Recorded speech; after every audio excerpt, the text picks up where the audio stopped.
Honorable President,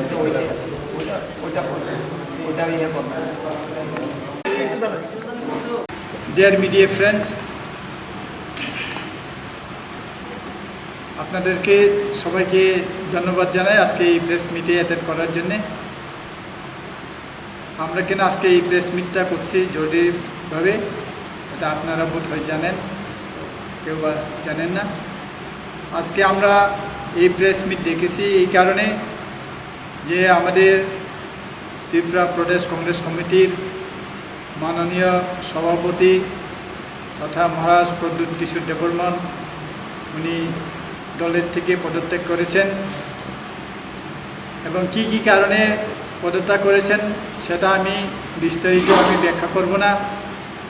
আমরা এটাই বলবো, মহারাজ যেহেতু পদত্যাগ করেছেন যে কারণে NRC, CAB, article 244A, forest right act, ওইসব বিভিন্ন দাবি নিয়ে উনি কেন্দ্রীয় এআইসিসির সঙ্গে একটা মতানৈক্য হওয়ার কারণেই উনি পদত্যাগ করেছেন। সেই সঙ্গে আজকে আমরা যারা টিপিসিসির অফিস বিহার হিসাবে মিস্টার দীনেশ দেববর্মা উনি আছেন, আমি Shriram Debbarma general secretary, Saratal Jamatia secretary, Harikoloy secretary, Arjun Debbarma secretary, Shrimati Rita Debbarma secretary এবং Prafulla Mura Singh TPCC member, Chittaranjan Debbarma TPCC member, তৎসঙ্গে টিপিসিসির ভাইস প্রেসিডেন্ট শ্রী শশীন্দ্র দেববর্মা মহাশয়, আমরা একযোগে আজকে টিপিসিসির অফিস বিহারের হিসেবে এবং প্রাথমিক সদস্য হিসেবে পদত্যাগ করার ঘোষণা আপনাদের সামনে আমরা করছি। তাই আজকে আমরা এটাই সিদ্ধান্ত নিয়েছি যে মহারাজের সঙ্গে আমরা কাজ করব এবং আমরা এটা উল্লেখ করতে চাই, বিগত দিনে কংগ্রেস 1.50-তে ছিল। গত 25 বছর ধরে কংগ্রেস ক্ষমতায় আসতে পারে নাই। গত পার্লামেন্ট ইলেকশনের রেজাল্টে আমরা দেখেছি আমাদের প্রেসিডেন্ট মাননীয় তথা মহারাজা প্রদ্যুৎ কিশোর দেববর্মন ওনার নেতৃত্বে আমরা 30% আমরা এনেছি, অর্থাৎ এই রাজ্যের দ্বিতীয় দল হিসাবে আমরা পরিচিত হয়েছিলাম।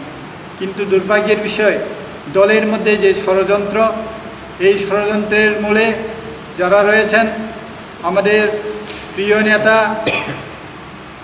তথা সভাপতি মহারাজা প্রদ্যুৎ কিশোর দেববর্মনকে যেভাবে চক্রান্ত করে দল থেকে সরানোর চেষ্টায় লিপ্ত রয়েছেন, তাই উনি আজকে পদত্যাগ করেছেন।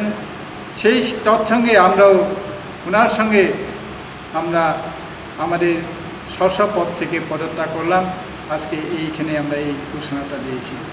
এখন বিস্তারিতভাবে Shashindra Debbarma vice president TPCC, mister Dinesh Debbarma general secretary TPCC, Shriram Debbarma general secretary, Saratal Jamatia Saratal TPCC secretary, Harikoloy TPCC secretary, Arjun Debbarma TPCC secretary, Shrimati Rita Debbarma unit secretary, Prafulla Mura Singh TPCC member, Chittaranjan Debbarma TPCC member.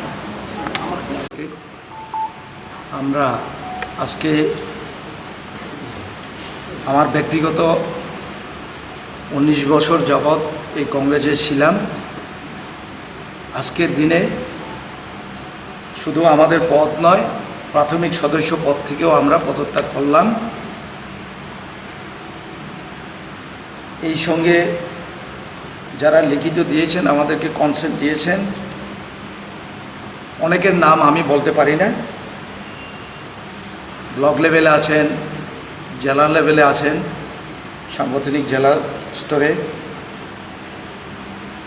তারা একযুগে ইতিমধ্যে পদত্যাগ করতে চলেছে। আমরা আজকে অফিসিয়ালি এখানে ঘোষণা দিলাম 9 জনের অফিস বিয়ারার, ভাইস প্রেসিডেন্ট সহ সচিত্র দেববর্মা, উনি এসটি ডিপার্টমেন্টেরও চেয়ারম্যান ছিলেন। আমাদের অভিযোগ ছিল, মহারাজের অভিযোগ ছিল যে রাজ্যে সুদীর্ঘ 26.5 বছর ধরে কংগ্রেস আমরা সুসংগঠিত নয়, এখানে গ্রুপিজম হতো, সংগঠন বলতে কিছুই করতো না। আগরতলা বেশ সংগঠন ছিল এটাকে এই 6 মাসের মধ্যে মহারাজা প্রদ্যুৎ কিশোর উনি যখন দায়িত্ব পেয়েছেন পিসিসি সভাপতি হিসাবে, উনি তার পরিবর্তন ঘটিয়েছেন। আমরা লক্ষ্য করেছি, এটা বাস্তব, যেটা আমার পূর্ববর্তী যে জেনারেল সেক্রেটারি উনি বলে গেছেন যে 1.8 থেকে আমরা 30% নিয়ে এসেও আমরা শৃঙ্খলা রক্ষা করতে আমরা ব্যর্থ হয়েছি। এর সাথে মহারাজার যে অভিযোগ মূলে আপনারা জানেন, এখানে এআইসিসির টাবর নেতৃত্ব এখানে দায়ী আছেন, বিশেষ করে লুইজিনু ফেলিরিও, যিনি ত্রিপুরা রাজ্যের নয়, সারা উত্তর পূর্বাঞ্চলের ইনচার্জ। উনি একজন করাপ্টেড ব্যক্তি, ওনাকে দায়িত্ব দেওয়া হয়েছে এই রাজ্যেরও। ওনার কারণে শুধু ত্রিপুরা রাজ্যে নয়, গোটা উত্তর পূর্ব ভারতে কংগ্রেসকে ধ্বংসের দিকে ঠেলে দিয়েছে। আর একদিকে এখানে মহারাজা তো ব্যক্তিগতভাবে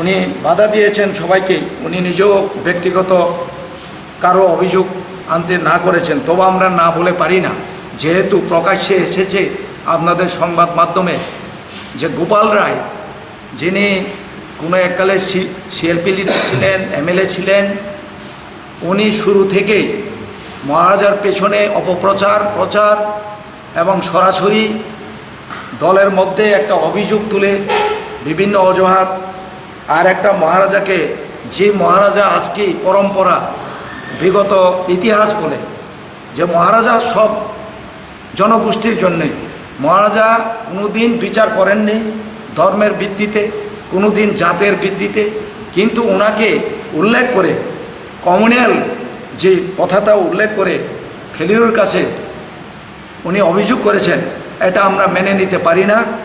এবং যে কোনো মুহূর্তে রায়ট হওয়ার পসিবিলিটি উনি উল্লেখ করেছেন।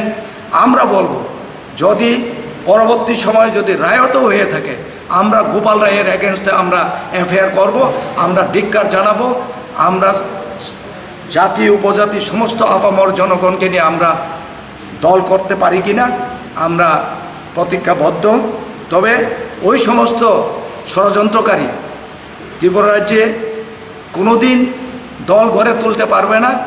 আমরা জানি মহারাজার নেতৃত্বে আমরা বিশ্বাসী, আমরা এখানে সুসংগঠিত এবং সুশৃঙ্খলভাবে দল গড়ে তুলতে পারবো, এটা আমাদের দৃঢ় বিশ্বাস।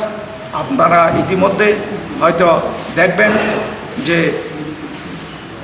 রাজনীতি থেকে আমরা বিরত নই, রাজনীতি করবই আমরা, কিন্তু কি দল করব, কি নাম হবে, এটা আমরা আগাম কিছু আপনাদেরকে দিতে পারছি না এখনও।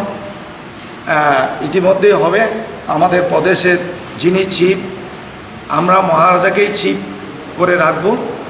উনি কোনো পদে থাকুক না থাকুক, মহারাজাকে নিয়েই আমরা এই রাজ্যে একটা দল গড়ে তোলার, মানুষের গণতান্ত্রিক অধিকার, সামাজিক অধিকার, সাংবিধানিক অধিকার, এটা নিয়ে আমরা লড়াই গড়ে তুলতে পারব, এটা আমরা আশা রাখি। তো যারাই আজকে এই যে কমিউনাল টার্ন নানা রকম কুচ্ছা রটিয়ে মহারাজার বিরুদ্ধে যারা অভিযোগ করেছেন, এটা হাইকমান্ড বিচার করুক না করুক, আমরা আমাদের আত্মবিশ্বাস হারিয়ে গেছে। কংগ্রেস দলে থেকে আরও 50 বছরেও কংগ্রেস উঠে দাঁড়াতে পারবে না, আমরা জানি। কিন্তু আমরা ঘোষণা দিচ্ছি আজকে যে আজকে যত ইয়র জেনারেশন যে কোনো সম্প্রদায়ের হোক, মহারাজার নেতৃত্বে আমরা এই রাজ্যে একটা আমূল পরিবর্তন গড়ে তুলতে পারবো, এটা আমরা আশা রাখি।